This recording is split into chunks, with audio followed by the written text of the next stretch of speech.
everyone, and welcome back to another USL League One local media roundtable. This is episode 4, where we go ahead and chit chat all things related to USL League One that have happened in the recent few weeks since we last went ahead and dropped an episode. You guys can go ahead and check out episode 3, where it was our biggest USL League One local media roundtable ever that we've had. But we also have a pretty big one here today. So I'm going to go ahead and stop chatting here and bring on all of our guests. Hey everyone, how you guys doing? Big way. We got some familiar faces, and we got a new face here joining us today. But joining me as always, and to talk about Northern Colorado Hailstorm FC today is Nick Rosser. How you doing, Nick? Oh, I'm doing good today. Got my bills paid before the first, so I'm feeling good. That's always good, feeling good. And Liverpool today got the win over Chelsea, so I'm sure, Tim, you're feeling well. Bryan, you're feeling really happy about that as well. It's like we're not walking alone or anything. I don't know. Well-needed W after the recent Liverpool news with Jurgen Klopp, but I'm sure you guys are still mourning that. But on the topic of Liverpool fans, someone joining us new for the first time here from Ranting Blue Penguin Media, it's Tim. Tim, how are you today? Thank you so much for joining us. Thank you guys for inviting me. And any day we get to sit around and talk about soccer and what's going on in this country, I'm absolutely happy to do it. So couldn't be in a better place right now. I see you got the scarf collection as well started in the background. Absolutely. It's a little too much Union Omaha, if that's even possible. I do have a couple of Liverpool in there, but we're growing it. We're going to get growing. Bryan shakes his head. It's not too much Union Omaha gear. Bryan, how are you today? Oh, I'm doing great. Appreciate the invite again to be here with you guys. It's always fun chatting League One, and never too much Union Omaha gear. I love seeing it. So good to be here, guys. I'm glad you're joining us here today because we have some exciting Union Omaha news that all of our listeners, everybody wants to go ahead and hear regarding the new upcoming stadium. So that's some exciting news there. But also joining us again here from Talking Flock, it's Rob. Rob, how are you today? Doing wonderful. Thanks, guys. Thanks for good to see everybody. Nice to see you as well since our last roundtable here. I've also seen that you've been busy here, and so has Forward Madison here with some recent signings. So that's exciting. We got the whole preseason roster put together, I think, and we can get to that. But it's pretty exciting. We've managed to acquire a good portion of Omaha 2021. So you guys are taking it literally, where you can't have too much Union Omaha. Exactly right. Can't beat them, join them, huh? Right. If you can't beat them, acquire them. Fact. And joining us again from League One Updater, it's Alex. Alex, thanks again one more time for joining us here, bringing your league insight, news, and updates. So happy to join us. How are you today? I'm doing well. Thank you for having me again. Just want to say all the cool kids have scarves, Rob. I have lots of scarves. The lack of display is a bit of a long story. I've been displaced from my office temporarily, so I'm in the dining room where it's not a good spot to display the scarves. I was going to ask how it's possible that a Forward Madison fan doesn't have merch all the way behind him. It's all hanging on the. You can't really see it, but it is all hanging on the coat tree back there. I just don't have a good spot to display it at this moment. Yeah, at least you have like some people got theirs. I forgot my Hailstorm scarves today, so I look like a fake fan. It is what it is. Look like you're ready for a Linners Wosers Euro hoodie chat with all the Liverpool gear. True.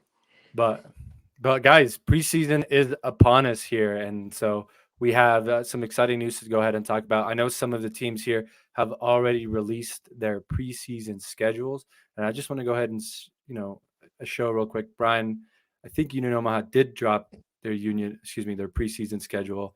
Did Forward Madison, Rob? And then did Richmond Kickers, Alex? Yes. So it's just Hailstorm, Nick. Tonight. Yep. Well, That's all right. I wanted to just talk about a little bit of each and everyone's preseason schedule. Obviously, Northern Colorado Hailstorm hasn't released one yet, but we kind of have an idea of some of the games that they're going to go ahead and play. Like we know the Peak 11 friendly preseason match that's taking over at Future Legends Complex on the 9th, and then the Switchbacks released their preseason schedule, and then in it showed when they're facing off Northern Colorado Hailstorm. When is that, Nick? The 17th. 17th. And then there's Rapids 2 somewhere in the calendar there. So we at least know of 3. I assume we're going to play a few of the local colleges in Colorado, because last year we went through Regis, DU, UCCS, just some of the colleges, CSU Pueblo. just to get around. CSU Pueblo, I don't know if that was needed, but yeah. And do we probably expect an announcement sometime soon from the club to go ahead and post their preseason schedule? Are we over under for this week? For the week is over?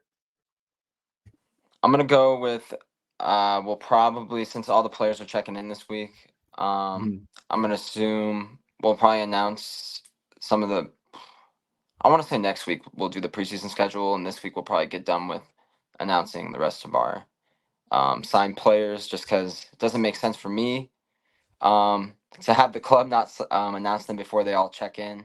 I think it's like a little bit hard for the media team to, as well, to put stuff together when they're doing their thing. So I just hopefully we get all the rest of our players announced by Friday. Yeah, and another team that's actually facing off against Switchbacks in preseason, that's Union Omaha, and that's actually fans. That's the last preseason match for you guys, if I'm not mistaken. No, Omaha actually play at Colorado Springs on March 2nd, and then March 9th here in Omaha, they're going to be playing Creighton University and University of Nebraska Omaha. So a little doubleheader action on the 9th. Are they allowing fans for the Switchback game? I think haven't it's season ticket heard members, from maybe? the Switchbacks yet. So for the Switchbacks, I don't know. And then it's to be determined if fans can show up for Creighton and UNO. Yeah, prevailing opinion though is that you can see from the parking lot if you're really good and you know exactly where to go. So, but yeah, there we may or may not have people that are in attendance, whether they allow it or not. No, we know from personal experience that the Switchbacks are not going to be allowing fans in like pretty much all the games, except for, I think there's potentially one where they're going to let their supporters groups in, and then they have this whole big chat with the president and the coach about like supporters group expectations for the year. So I just know that they have that going on, but it would be cool if we could somehow us go see Omaha as well, check out the other League One teams. Well, I got good news for you, Nick. Looks like for Switchbacks, their match against Rapids 2 is for season ticket members, and the one against Union Omaha is open to the public. Oh, All right. good news. We get early taste of our competitors who we get to see 4 times this year before any knockout or anything like that. So, I mean, if it's on a Saturday, if we're making that move, we got a month to think about. So plenty of time. Tim, Bryan, any other thoughts, points that you guys want to go ahead and mention regarding your preseason schedule? Some pointers that maybe you're looking out for, something to expect, anything. I'll let Bryan hit this first, and then. Yeah. So I mean, for me, Omaha's playing 2 teams from MLS Next Pro. You got St. Louis City 2, Sporting Kansas City 2, and Minnesota United 2. And then the big one for me that I think is really going to be the big test for Omaha is the FC Tulsa match on February 25th.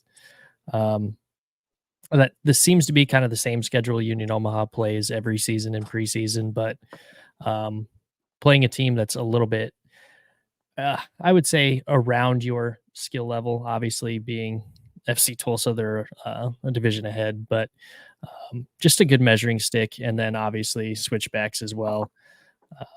Creighton University and UNO, I think, are just thrown in there. It's a mutual thing right before the season starts for us. So overall, I like it. I know I'll be looking out to make sure that I can go see them on the 9th, whether that is sitting up in a parking structure watching them or not.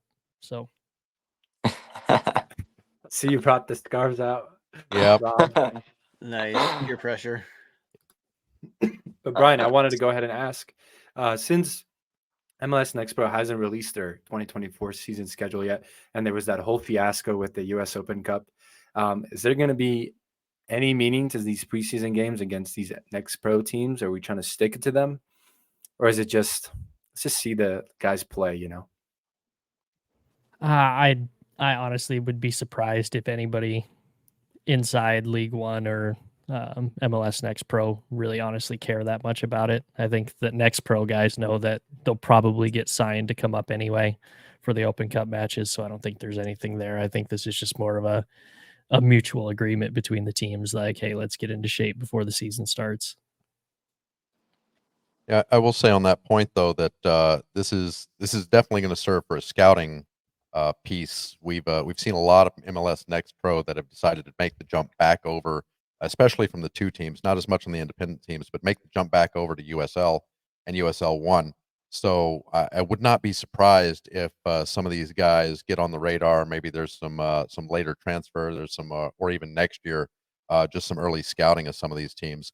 It's entirely possible we end up playing some of these players in the cup, kind of like Bryan mentioned with them getting signed up. But I find it interesting that they got more of the MLS Next Pro, and I'm wondering if that is just, hey, we need to take a look at some people that maybe we can lure them away from a two side and give them an actual system where you're not getting called up just for an Open Cup. You can actually play, prove yourself, maybe get on with a team somewhere. We've had a lot of success doing that, and I think this is one of those ulterior motives for USL that I think will work out really well. It could work out the opposite too, where they find a player like a couple of years ago when Minnesota played against Ryan Jiba, and then the next thing we know, they're taking him off of our hands. So I'm looking forward to it for that, just in the talent exchange and who could go where over the course of the year or possibly next off season.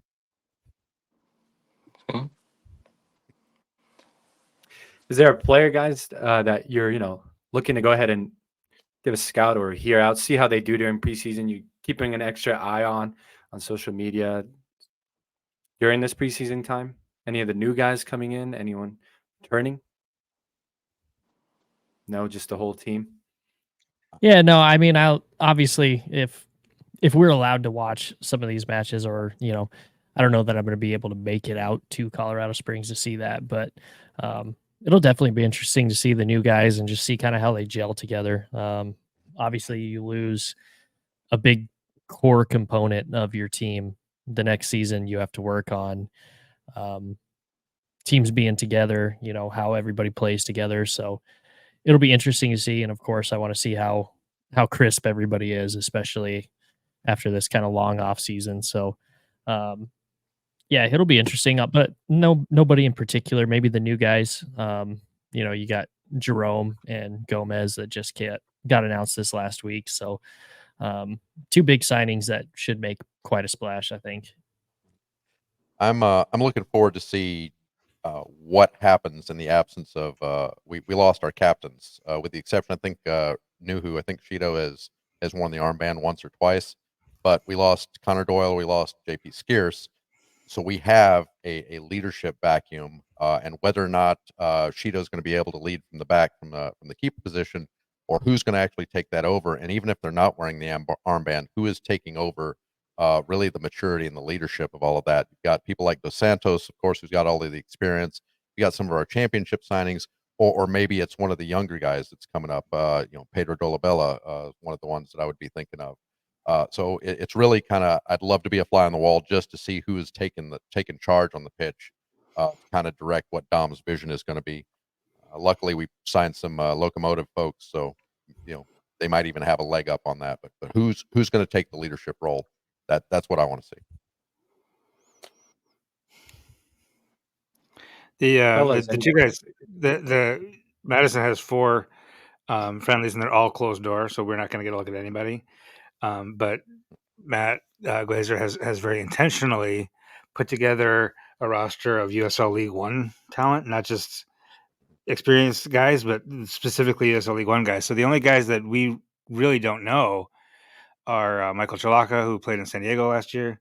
So we did, he's not a complete unknown. But then also our most recent signing is Agustin Davila from Uruguay. We know nothing. Like there's not even very much video on him on the internet, really. So we got some stats, and we've got a lot of buzz. People are very buzzy about him, and he's a former youth international. So I'll be real curious. I'll be watching the socials to see how he does. But we've got 20 guys signed, and Matt said at our town hall that there's probably only going to be 2, maybe 3 more guys signed, and so there's only going to be about 5 or 6 trialists, which is fewer than in the past couple of years. And they're all going to try to get a lot of playing time. He purposely did not schedule us any college teams. And it was interesting at the town hall. They mentioned that we can't really host preseason games early in March because we just don't have a full-size indoor facility. And the nearest one's in Milwaukee or Rockford, which is where they're going to be training. So we have to go to Minnesota 2. We go to Chicago Fire 2. We go to Indy 11, and we go to St. Louis City 2. But they do want to try to. I think one of their goals is to get that just to build or buy a actual indoor facility, which will be really interesting for Madison. Really good for the Super League, in a couple of years. But in terms of this preseason, he's really trying to line them up against, higher level professional talent and really run them to their paces and really rotate a lot. He wants to do like two full 11s every game. So we'll see how they go. What are some of the teams I must have missed that are scheduled for preseason for Forward Madison? For Madison, we're going to Minnesota United 2 on the 16th of February, Chicago Fire 2 on the 23rd, Indy 11 on March 1st, and then St. Louis City 2 on March 9th. And all of these are away games?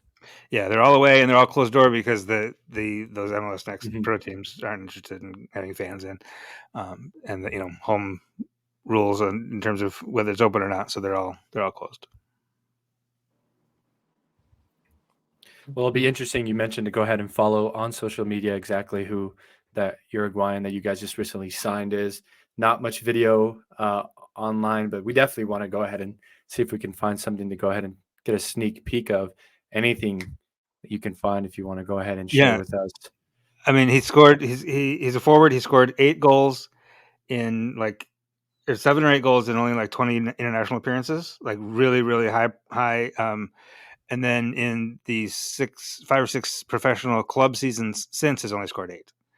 So I don't know if he just peaked at 17 or if but most of that has been in the Ecuadorian top flight. So obviously the he might be just kind of more of a creator than a scorer, than a finisher, or he might just be the talent. But the couple of goals that they did put on Twitter yesterday when they announced him were absolute bangers. Were from distance, really promising looking. So and the buzz around him has been big. This has been a really big signing. This is the reason they announced him last. He's the big one that they're hoping to make a splash. So I'm hopeful.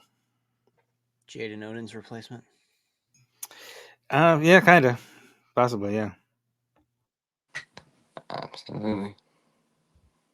Well, you guys just mentioned that Forward Madison won't be playing any college teams for their preseason match. I want to switch over to Richmond, Alex, and I just took a look at your 2024 preseason schedule. Quite a bit of universities on the list, as well mostly universities, and home and away against Loudoun United, and away against Crown Legacy, which is MLS Next Pro. But yeah, I think this is fairly normal for us. We're playing all the Virginia universities, VCU, which is right here in Richmond, Old Dominion University, Cowan, which is in North Carolina, and then James Madison and George Mason. That's Last year we had DC United on the schedule, and then DC United apparently ghosted, literally ghosted Richmond after scheduling it, and it never happened. So the Loudoun United home and away is pretty good this year. We'll take it.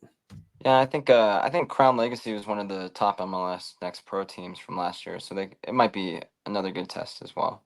Oh, are they? I thought this was their first year. Is this their second year? I think they might have won the East in MLS Next Pro last season. Okay. Obviously, Rico I didn't pay that much attention. Rico could definitely double check for me, but I think Crown Legacy were the East champs. Okay, well, that one's in a way, and it's not open to the public anyway. But yeah, I guess that'll be a good final test. Just hoping for no major injuries in the preseason this year. Last year we lost Ethan Van Decker in the preseason for most of the season, which really sucked. Yeah, so I was going to ask Alex, do you think that they are scheduling these colleges around Virginia just as like a warm up and also kind of to get their name out there? Not really that like the kickers need it. But yeah, I don't know. I honestly don't know the mindset there. I couldn't tell you. I think it's cool. I mean, it does get the name out there, and a lot of alumni. Like Richmond is the fastest growing region in the state right now, so a lot of alumni from everywhere live here and love to come out and like kind of cheer on both. George Mason is the season ticket holder game at City Stadium this year. Last year was JMU, and a lot of folks there were wearing both Richmond and JMU gear. So yeah, it's good visibility. Yeah. Anyone you're looking out for in particular, new signings for this upcoming preseason? Who you're hoping stands out? Yeah, I listened to the interview that Elliot did with Darren today, and Darren was really excited about our new signings, Guy Franca, Tony Panetta, and James Vaughn. Kind of excited for all three, especially Tony Panetta out of High Point University. Last time we got somebody out of High Point University, he worked out. That was a little-known person named Jonathan Bolaños. Yeah. And this is another winger out of High Point. So, pretty excited to see if, see what he can do. Well, like I said, Darren talked up all three of them. He's super stoked on them. I know, that's what coaches do, but he seemed to be pretty genuine there in, inserting these guys in to like kind of put light a little fire under the veterans, little bit of, competition for their positions. He said, we didn't really have that as much last year. So yeah. That's good to see. And sometimes you can really tell if a coach really is excited about their players because they get the opportunity to coach them. I'm sure we all want to talk about this Lexington super team that's been formed. And I think Madison's honestly had a great offseason as well. Some other squads. Yeah, and we know we don't have the budget of Lexington. Nobody does. I mean, apparently they have a double budget of everybody. But, we have also been the team that brought Emiliano Terzaghi out of nowhere. And, that's just what teams like Richmond have to do. Absolutely. It seems like Lexington kind of have USL championship aspirations in the near future. You can kind of see it in their squad that they've put together. That's what Bryan and Rich gathered out of Eamon the other night. He said that, right? Well, Matt Glazer said the same thing at our town hall. He said that the rumor is, since somebody asked, so how are you going to beat Lexington? what is Lexington doing? And the rumor is they're fixing to move up. I mean, I don't even know if I would call that a rumor anymore. I would call it a straight up ambition. Yeah.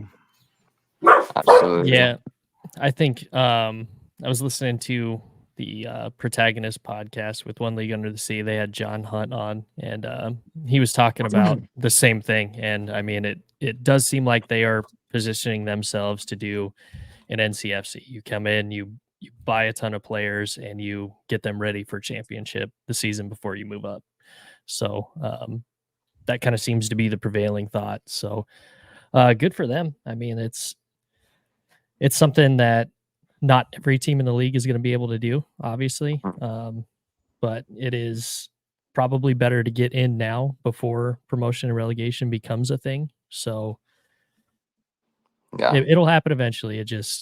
They're going to buy their way in this time. So good on them, man. I mean, it'll be interesting to see. And I mean, buying players doesn't always guarantee you a title either. So absolutely. I think the pressure's on them now. I mean, North Carolina proved it last year that they pulled it all the way through the playoffs, but they weren't exactly the Shield champs. So you never know. It definitely seems like when you're talk with Eamon that they've had almost double that budget than everyone else. That's where I think I gathered it from. So it just seems like that they definitely want to go up, and if they do end up winning it all, is this like the new formula to beating the rest of the League One, spending double the amount of money, trying to get promoted? I heard possibly they had the same budget last year. I don't know. I wasn't able to confirm that, but didn't spend it as wisely as this year. But that's the question. Can you put together a 1 year squad, or does this game require more building? I mean, think of Madison, which, by the way, Connor Koloya, our co-owner and COO, put any rumors, any thoughts of Madison buying their way up to bed. He said at the town hall, "We're happy in League One. This is where we're going to stay. We're staying in this division for the men, and we're coming in the Super League for the women in a couple of years, and that's going to be it." That said, but as you said, Nick, we've been a little bit spendy this offseason. So, but that's also with keeping half of our squad from last year, which is something that we didn't do last year, obviously, and some clubs aren't doing this year. So I don't know if this may or may not be a league where you can just build a squad for 1 year and not have to have that rebuilding year of cohesion and learning to play together. Well, I think the way the league is structured, you almost do that. And as we start to see more transfers and everything else, you may start to see those multi-year contracts. But in reality, you are rebuilding. No matter how much you spend, you are going to be rebuilding constantly in this league because of the nature of USL One, because of other markets and everything else. So I think if there's anything to it, it's you are buying players for 1 year. You hope that they can stay around for another year so that you can either transfer them or you can get something else out of it. But I don't see 3-4 year strategies for individual players. Now, as far as building a reputation and hey, we've turned these people into champions and all of that, absolutely. But no, I think the entire league is looking at that 1 maybe to 2 year time frame, and then going to have to fully reload. Unless you're Charlotte, and then you just become a retirement home, and find success doing it. Absolutely. Charlotte's going to be dangerous this year. Oh yeah. Like they found success as a retirement home for multiple, homecomings, and Gabby Overton. Absolutely. But yeah, I know for a fact that Casey mentioned to us that Hailstorm's also content. We're in the League One for now. They just want to keep, figuring it all out. They're trying to still, get the academy going, the women's side going, still keep building up the fan base. Because Windsor, like I mentioned, is not the biggest place. It's kind of just in the middle of bigger towns. So really trying to get more people there. But yeah, I think they're just content in USL League One, which is fine. I think we have a pretty good manager that knows how to manage a budget pretty well. So I'm still pretty excited for what Eamon has for this year against this Lexington Super Squad. But like we said, there's tons of pressure on them now as well. Do you think that's as much because of the baseball nature of their expertise and everything else? Do you see them like getting used to League One and saying, "Hey, you know what? Maybe we could go up," or do you think switchbacks might kill that off? What do you think? I just think potentially they're just still. I think they're still funding the stadium, like still building it. So I just think really having that home base is still a goal for them. Still building the fan base. It's still small, but it's slowly growing with every, especially after the successful year, and they really started branching out more in the community. So I think Casey and them do have high aspirations. I think they let Eamon take the wheel and um kind of just build a good squad so far. Because in my first 2 years in the league, I haven't felt like Hailstorms had a bad squad. We've had our first year. We just didn't. I think we could have made playoffs if we played at a single location for home. Um, but and then we produced a pretty top squad last year. So I think I think they're ambitious owners. I think they're still learning soccer because they're primarily baseball people. They own, if I'm not mistaken, 3 baseball teams, as well as Hailstorm.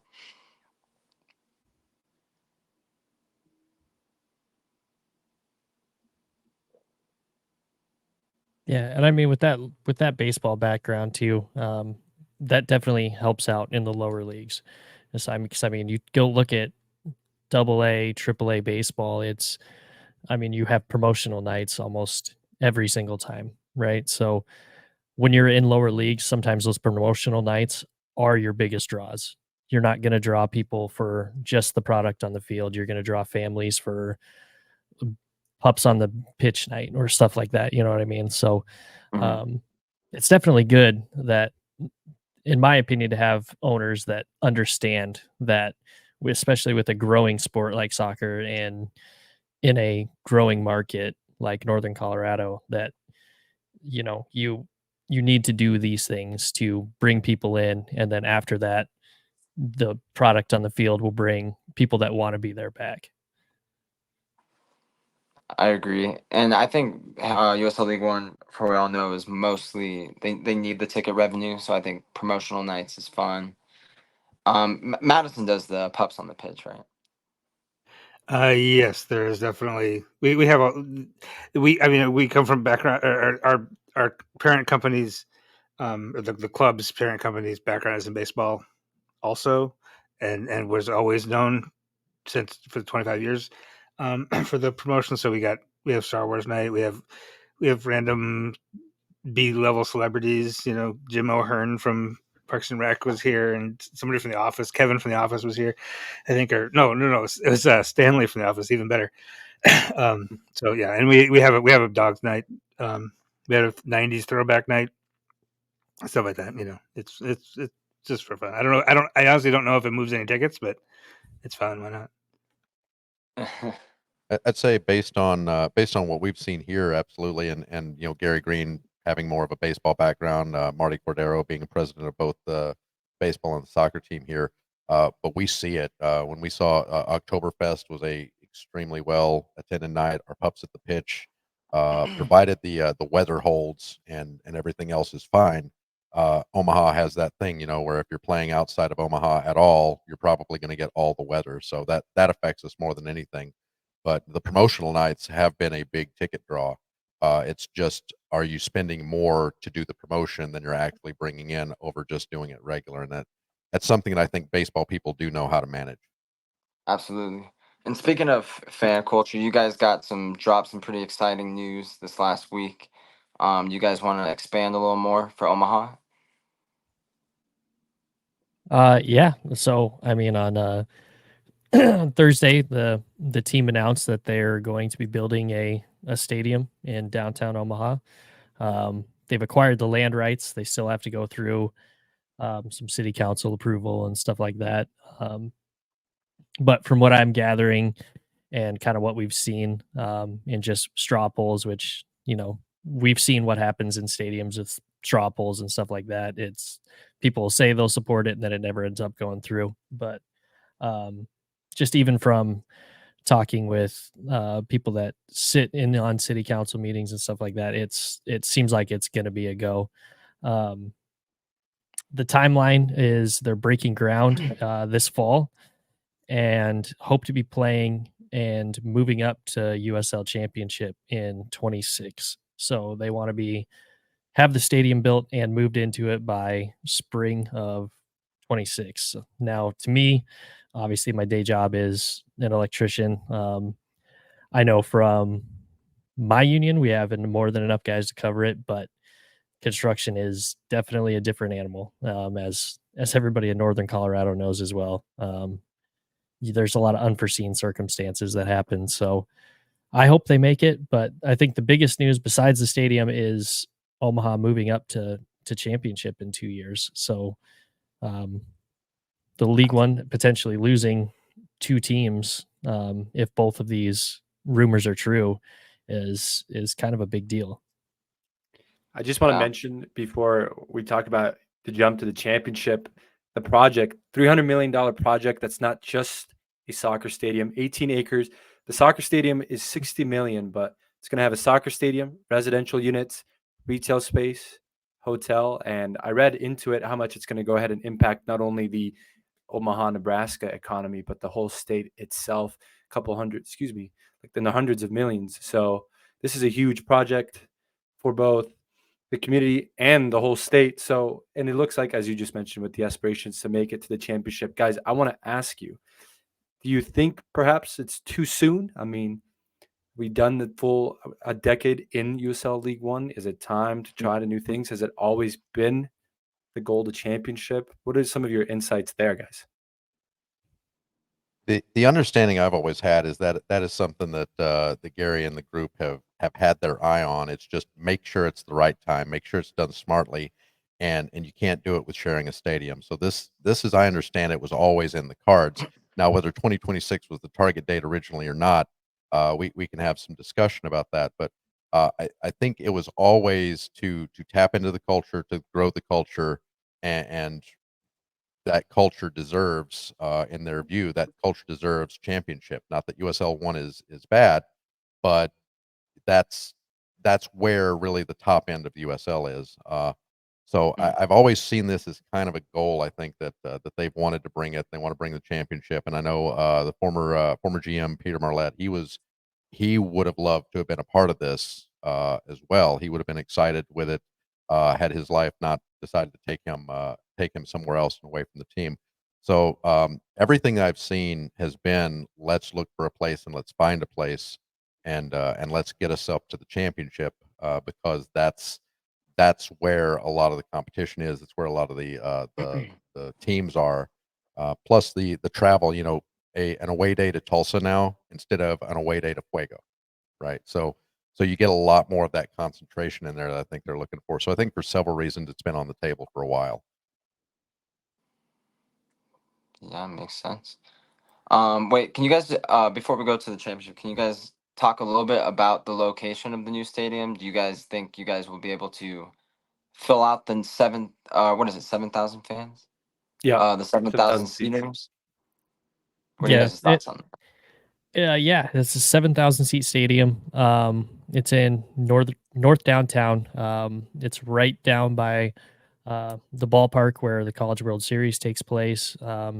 Actually, when I go to College World Series matches, I park in the parking lot of the business that owns the land the stadium's going to go on. So it is close enough that you can walk to anywhere in downtown Omaha, in north downtown from that location. So plenty of bars, plenty of restaurants. So obviously the rest of the development around the stadium is not going to be finished by 26. There's too much stuff around there to get that finished, but there's going to be an abundance of things to do, and plus the demographic that soccer generally goes to lives in north downtown Omaha and south downtown Omaha. So this way, where we play now at Werner Park is not public transit friendly at all. I don't think you have a way to get there at all in public transit. So this way you can just hop on a bus and it goes right down 12th Street. You'll get off on right by the stadium and walk to it. So I think we'll be able to fill it out. I mean, Omaha, we're sitting about 3,300 fans average. So with the demographic shift to where the people who want to watch it are, I think they should have no problem doing that. And as much as we'll miss making fun of the small field and the baseball field and everything like that, this is a game changer for you guys. Having a stadium, like I say, downtown where the people are, where it's you can basically walk there or take a bus there. That's just really is, and not only that, but also like get a drink after the game across the street. Huge game changer. The other game changer, and that's going to make this work, is the fact that it's a whole real estate development, right? That's when you're talking about economic development in a city, in a community, that's the sort of dense infill development is where things are happening. That's where the money is. That's what Milwaukee is doing to go straight into the championship. They're building a stadium and the hotel and the retail and everything like that, because to get public buy-in, not only from public citizens but elected officials, the mayor, whoever, to get them to buy into, we're going to spend $100 million on a stadium that is full of people 15 days a year. I don't think so.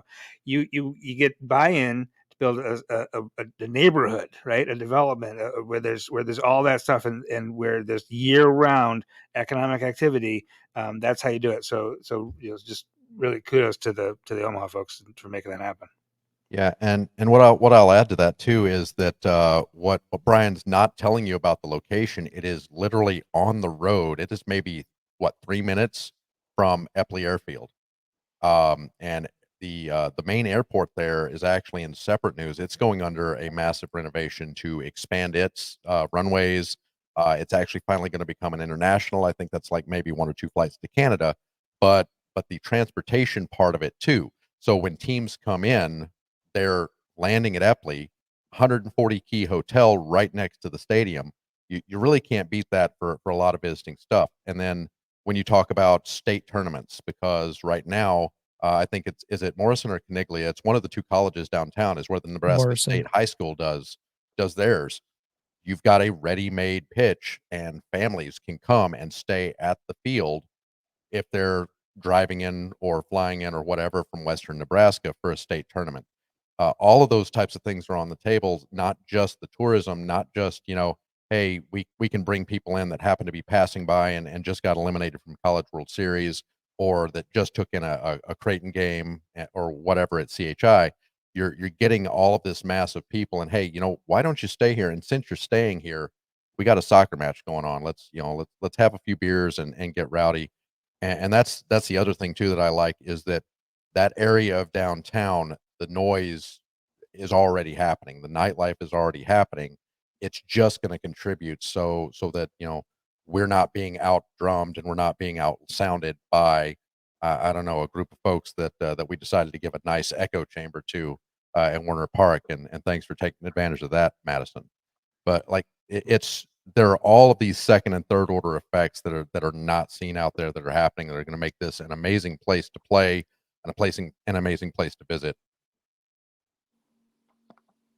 In the future, a great addition to the championship.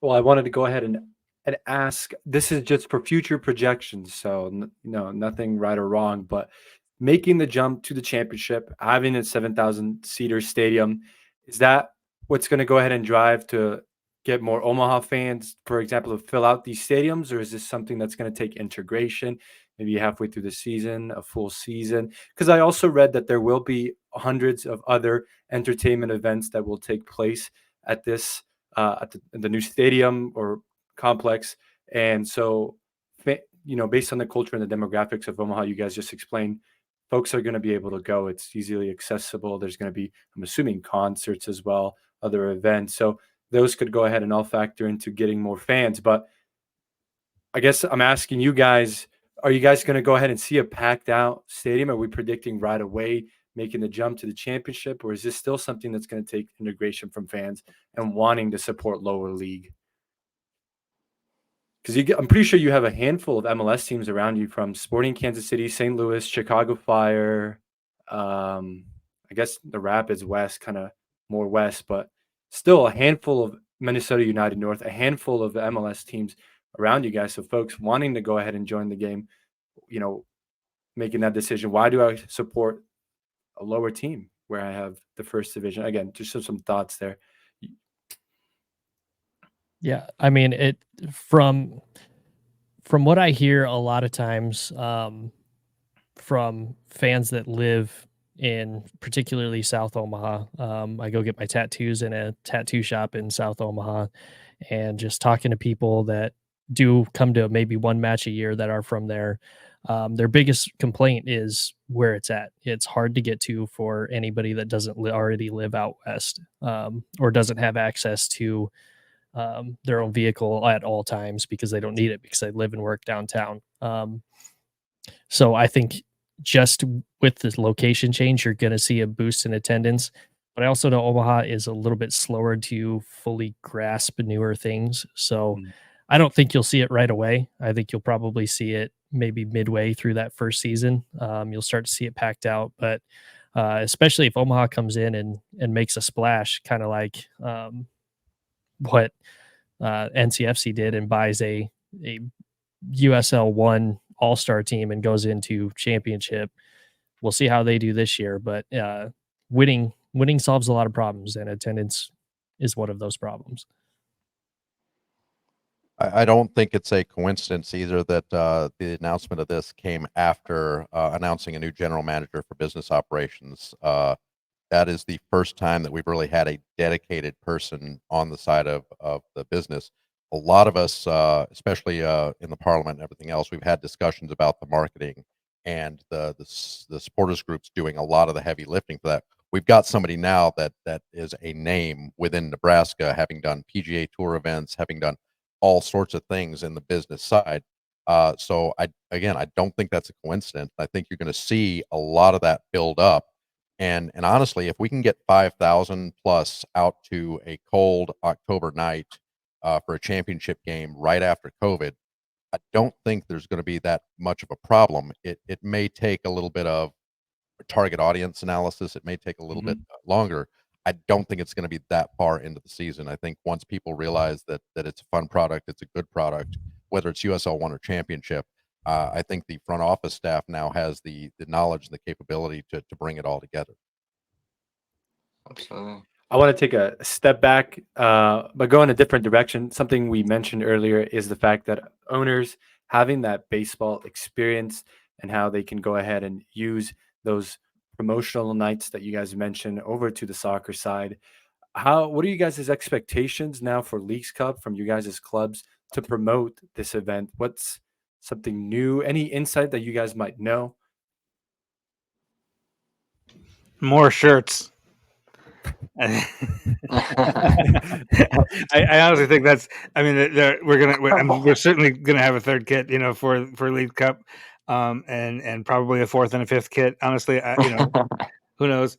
I know. I asked somebody asked Matt about League Cup and how they're gonna approach it from on the field, and he said we're not going to rotate. It's going to be, those are regular season games for us. we're going to try to win the thing. So I would think that the front office staff would approach it the same way. I think a lot of our fans, I think a lot of USL League One fans are pretty casual.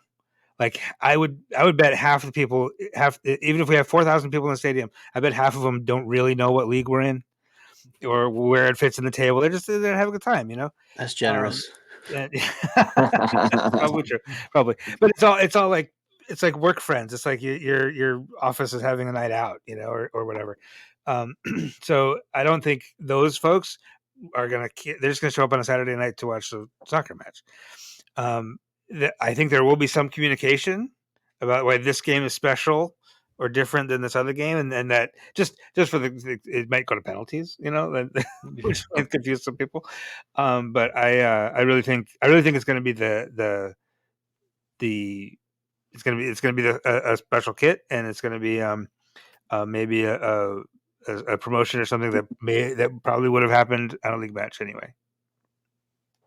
Madison, I need you guys to take the lead on getting a cup patch on the side. So, whoever wins the cup and how often, kind of like they do with Champions League, you put the cup with the 6 on the side on the shirt. And you guys need to take the lead on designing all of that for us.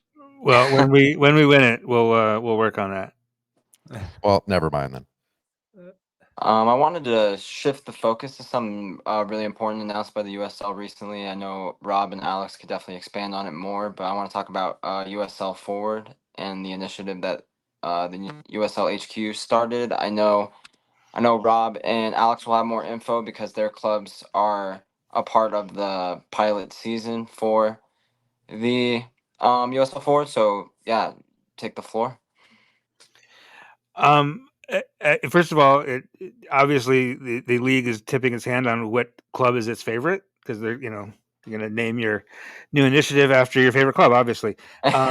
So this is for folks who maybe don't know, this is basically the beginning of a multi-tier and a multi-year DEI effort to basically diversify the ranks of folks who are ready to make the step into the coaching community of USL League One, or of USL. This is Championship and League One.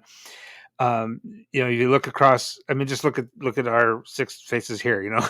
A little bit homogenous, but you look at the coaching ranks across the league, and it's the same thing. It's all white and it's all men, and they're all and nobody's calling for anybody to hire quotas or to hire folks who aren't qualified. But what you're trying to do is diversify the talent pool of folks that you're choosing from, right?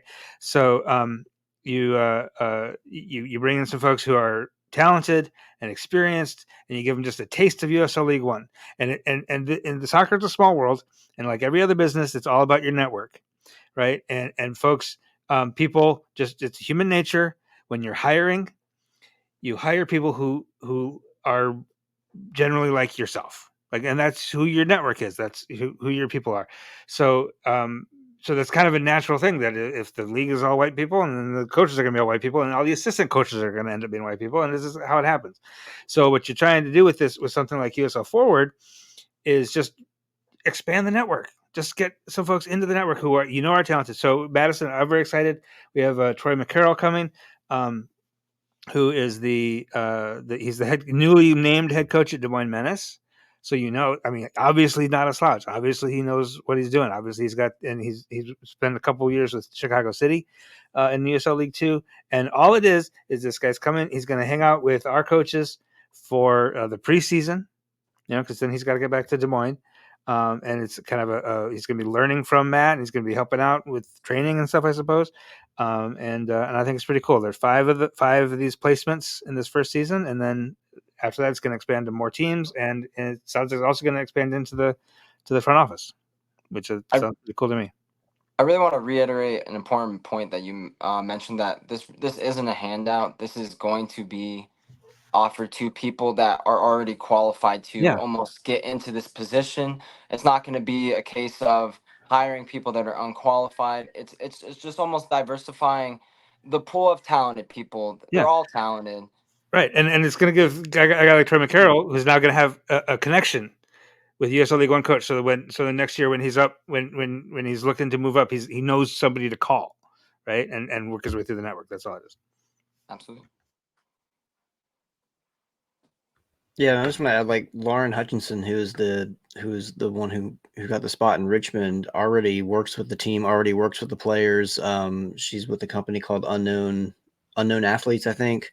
She's a technical director there. That's where a lot of the players train off in the off season. She works directly with I think Carlton Belmar is one of the technical directors there as well. But yeah, she's already heavily involved. She already knows a lot of the players. She's already training a lot of the players. It's just like bringing her on to an additional spot that she was most likely going to get anyway. Absolutely. So yeah, she's very qualified for this. And like Darren Swaski said, it's like it's not taking away anything from anybody. It's just adding a seat at the table. Absolutely. Yeah, I just want to make sure that's clear, just so our followers know, our listeners know that how important the new USL 1 Forward is to not only expanding just front offices and coaching, but just having that opportunity to expand to just more communities throughout the United States. Just to provide that opportunity that hey, I am from a poor town. I can still somehow through merit achieve the USL League One, even though there is currently demographic issues. I think this is a very nice initiative. And this is highly supported cause that not only at the USL headquarters, but all the teams, local medias, and accredited media, everyone's behind this. It's something that we want to go ahead and see in the game. So a lot of new things that are coming to USL, not only just USL League One, but USL in general in 2024 and beyond. So definitely go ahead and check out the USL Forward initiative. I will go ahead and drop a link on the description of this video and in the thread. But I wanted to go ahead and turn gear into something else, something we do quite a bit in the Linners and Wosers videos. This is just a fun game that we're all going to go ahead and play. It's the Guess the Footballer USL League One edition. And how it goes, pretty simple. Since there's a lot of you, everybody will get 2 guesses. There's going to be 5 hints. You have to use one of your guesses prior to the 5th hint. Does that make sense? So, and I tried to make this a recent player, so we don't have to go ahead and really think of like somebody who maybe played 400 minutes in 2020. It won't be like that, I promise. But first hint. I played for a team that did not make the playoffs in 2023. All right. There's your first hint, just to kind of give you an idea. The second hint, I'm a current free agent. Any guesses out there? No? Okay. I made 12 appearances in USL League One after coming from New Mexico United.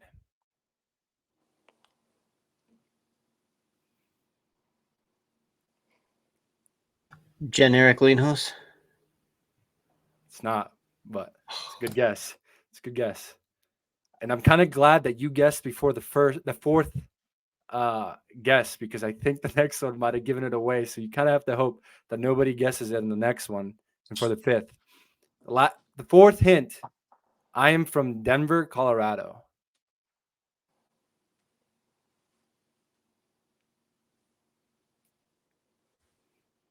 I'm just going to go ahead and help you guys out, throw in a 4.5 here.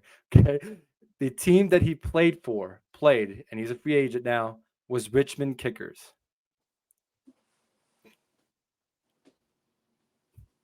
I already guessed, so I know who it is now. Yeah. But can I guess again? Fellas, if you don't know, we'll let Alex take this away. I think Alex doesn't take it. It's Ethan Vanacore-Decker. There you go. It is not. Oh, it's not? Oh, last hint. I am a goalkeeper. Akira Fitzgerald. Oh. I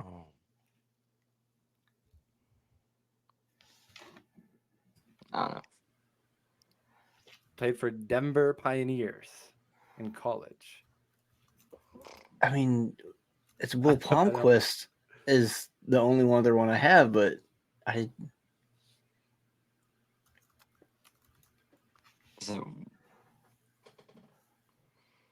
Yeah.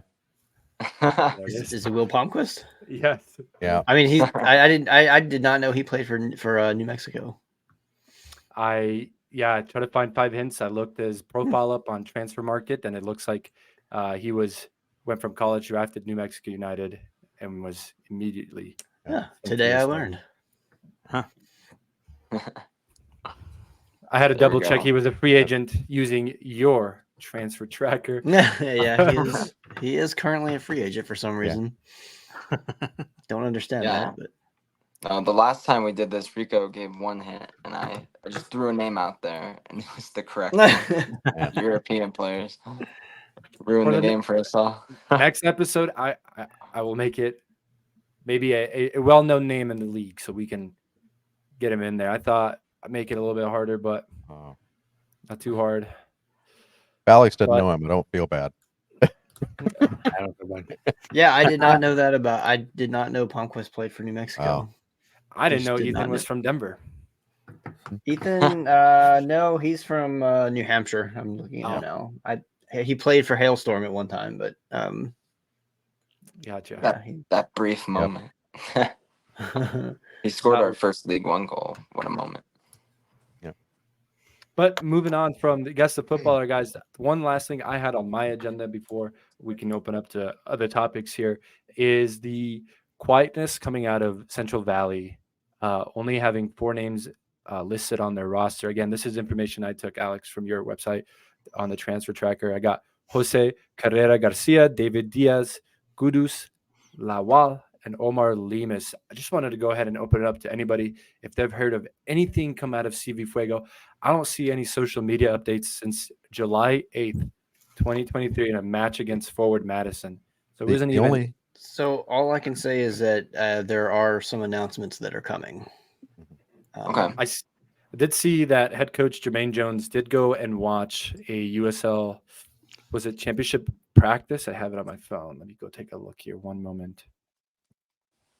yeah. While you're doing that, what we do know is they've lost quite a few players, though, quality players, going to other squads, from the great Maximus Eck to Alexis Ritos to who else? I know there was one more, I think, quality name from that squad. Sheriff J. Yeah. Came to Madison. Yep. It looks like Jermaine Jones was actually scouting he was scouting the Bellevue Athletic tryouts back in January 2021. Yeah, I believe they have an affiliation with them now. They as do. of this off season. Yeah, that was another piece of news I saw out there, and the Max X news, they did say goodbye to him. I did see something posted that said, "Hey, congratulations, he moved up." I honestly can't remember though if that was from the team or if that was from like the El Fuego Pod guys or people that It was were on his with that. his own social media. He Yeah. said goodbye, and then he got announced at Huntsville the other day. Yeah. And I remember seeing somebody reposted it up there, but good move for him. But yeah, Fuego calm out again. I hope we can get some of the El Fuego guys on this podcast on the next roundtable. I also want to get Benji from the Spokane Soccer Show back, just so since last time we spoke with them, the team has signed almost a dozen players. Yeah. Yeah.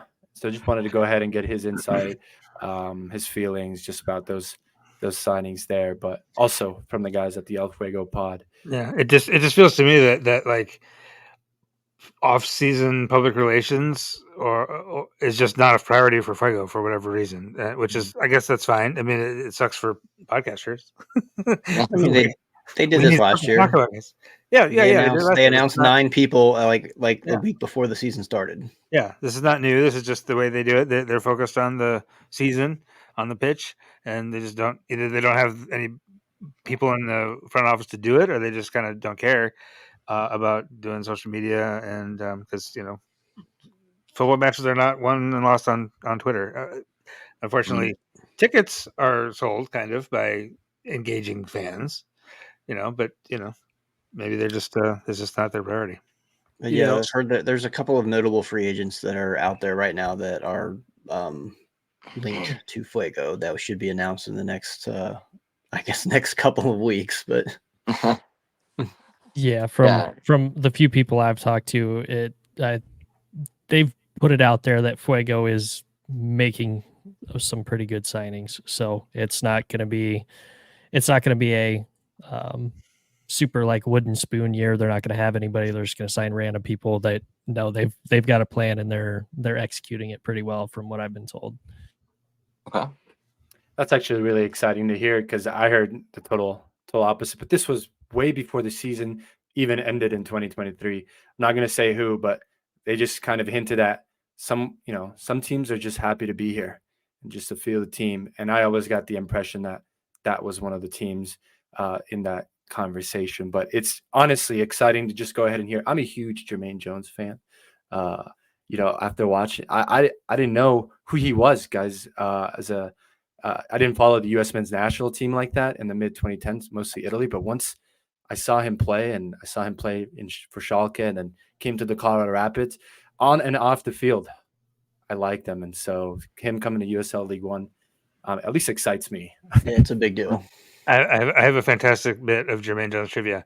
The assistant coach who was coming to us through the USL Forward program was a teammate of Jermaine Jones with the Ontario Fury indoors in like 2018 for like they overlapped by like a month or something.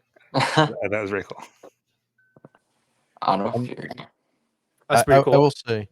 I will say though, I just doing a quick look through the Fuego stuff. They have been posting up there. They've got their preseason schedule, and their first one on February 10th is Monterey. Monterey is selling tickets, and Central Valley even said, "Hey, go out, get tickets. We suggest this section, so that they're at least going to have something to show their fans.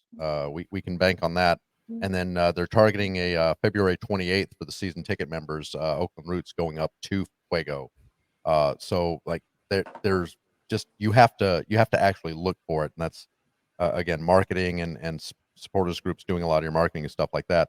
All the conversations I've ever had with the Fuego Pod guys though is that the owners are engaged. They just aren't putting everything out there, but they care. They want this to be there. They're engaged, even when we give them all the crud for, hey, are you really sending out an open call for applications for your coaching position? Where do I sign up type deals? But everything that the Fuego guys have said is that they get the good sense from the club that they want to do the right thing. It's just they've had a couple of missteps here and there. So I think with the preseason schedule coming up and the fact they're actually going to watch it, I think we're going to have something exciting to see here next week to see what they're going to do. And I think there's also a lot of excitement. I mean, it could be frustrating for fans, but there's also a lot of excitement in the mystery of what your team's going to be. And good hearing out of the Fuego camp, potentially, that they're signing quality players too. So I think that's going to really make the El Fuego Pod guys excited. I think it's going to raise the level of the USL League One because they were pretty bad last year. And I think everybody could get a win off them. It was just... and then with an imbalanced schedule, some other teams got a little more wins off them than others. So. Unless you're Richmond. Well, and we kind of had that with NOCO with you guys going into last year. Is we had did they sign any players? Who are they going? And so all of the preseason tables and everything else had you guys running for the wooden spoon, and then all of a sudden you shoot up to the top of the league. So I would love to see an excitement like that out of Fuego. I'm not ready to pronounce that they won't win the wooden spoon, because I have no clue, but it would be great for them to just come charging out of the gate with the excitement of the new coach, with the excitement of the new players and everything else. And Fresno deserves it. Fresno is a good town that deserves that kind of a team in front of them. So hope for the best here, but yeah, the silence doesn't give you the good warm fuzzy. I could see 3 through 12 being very competitive this year in the table. I mean, we're all ready to give Lexington the championship now, but they are my Man City this year. They're not going to win it over our head. I'm curious though, who are your top two? It's Lexington and...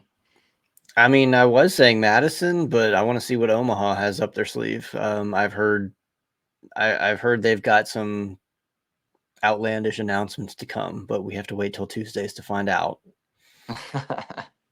Tuesdays. But yeah, and then I think Chattanooga is up there as well right now. Yeah, I'll throw one in there. After talking to Eamon last week with Rich, Northern Colorado seems like their signings are going to be huge this season for them. So I'd throw them in that dark horse discussion. And then obviously with the moves forward Madison made, you're signing guys that have done it before. So they're going with the experience route, which has worked out for teams in the past too. So super competitive, but I mean, Lexington, it's tough to compete with. It's tough to compete with money. So we'll just have to see. Coaching obviously makes a big difference. And I think there's a lot of really good coaches in this league that can turn around a talent deficit or a spending deficit So that can really turn the tables as well. I mean, Tormenta won the championship 2 years ago. Absolutely.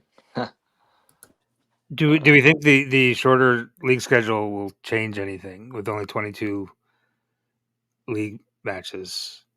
Does that advantage or disadvantage anybody? I think, okay, if we're looking at, let's say, Omaha's season last year, I think 22 might be a little bit of a disadvantage because they reeled off, what was it, 43 of the last 45 points Yep. of the season. Mm-hmm. So I think potentially those extra games really won them the shield. So I'm kind of curious too with it all being balanced as well. We're all gonna play each other twice. It's gonna be straight up like it's probably gonna be the most like parody inducing league experience we've probably had.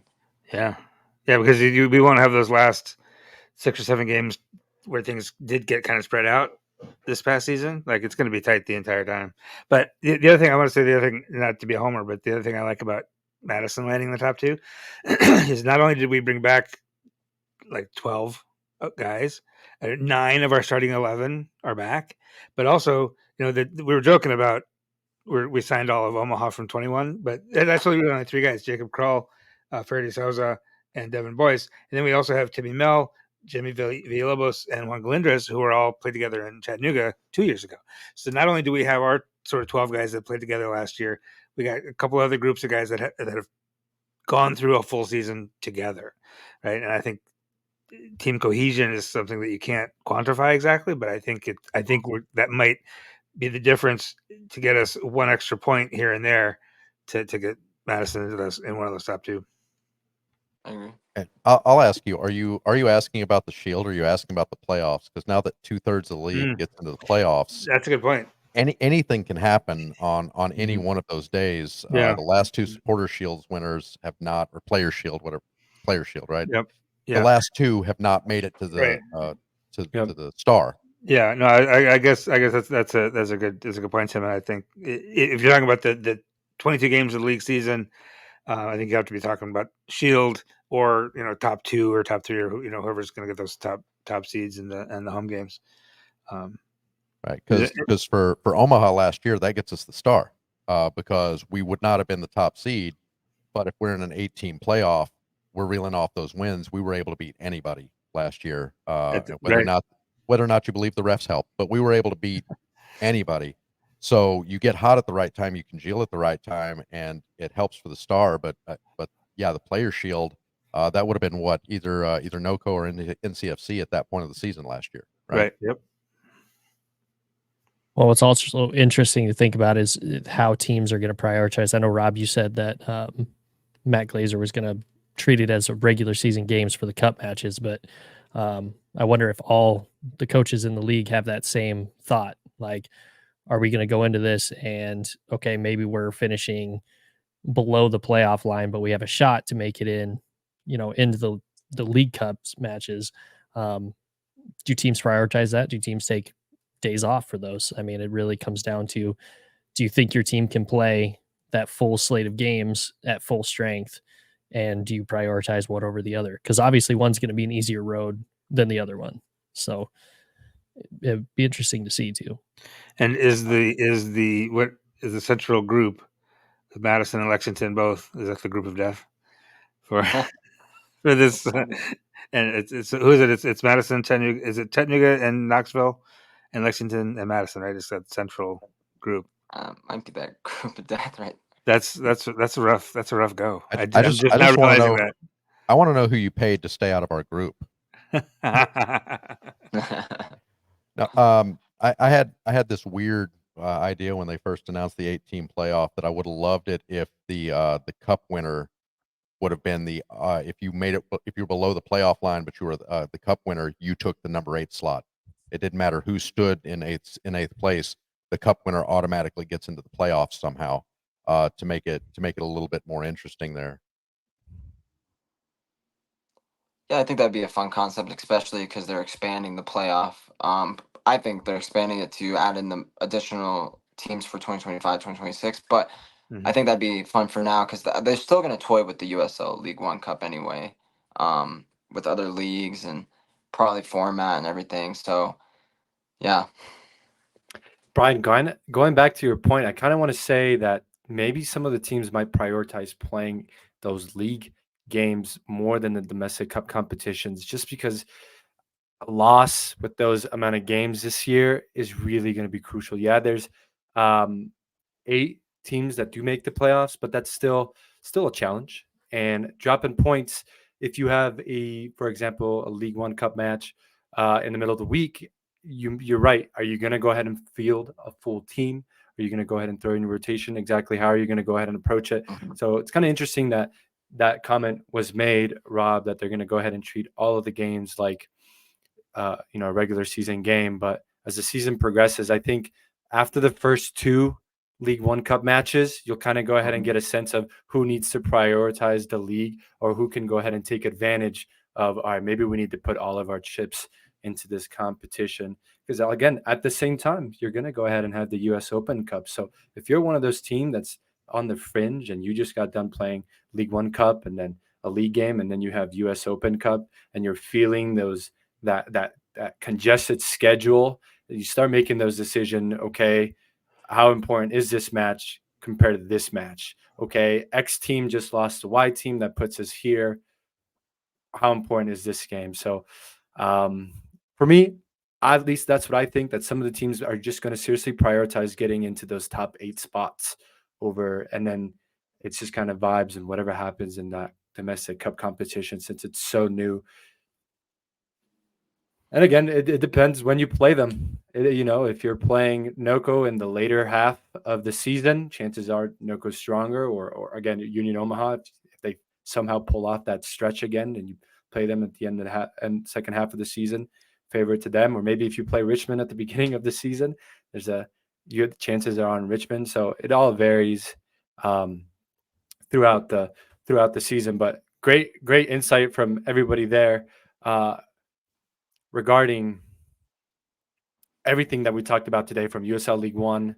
We played the game, the Guess the Footballer. We just had a nice conversation about CV Fuego, and sounds like all across the board that we're all excited for them, despite them being quiet. Kind of, it's like that quiet kid in the classroom in the back. He's funny. He's got something, so you just keep him back, but he's quiet right now. And a bunch of other things. It was a pleasure having you join us for the first time here, Tim. Many more to come. Thank you much. As always, Nick and I on Linners Wosers, thank you guys so much for tuning in. All of the roundtable episodes are on YouTube on the roundtable playlist. So we made a playlist specific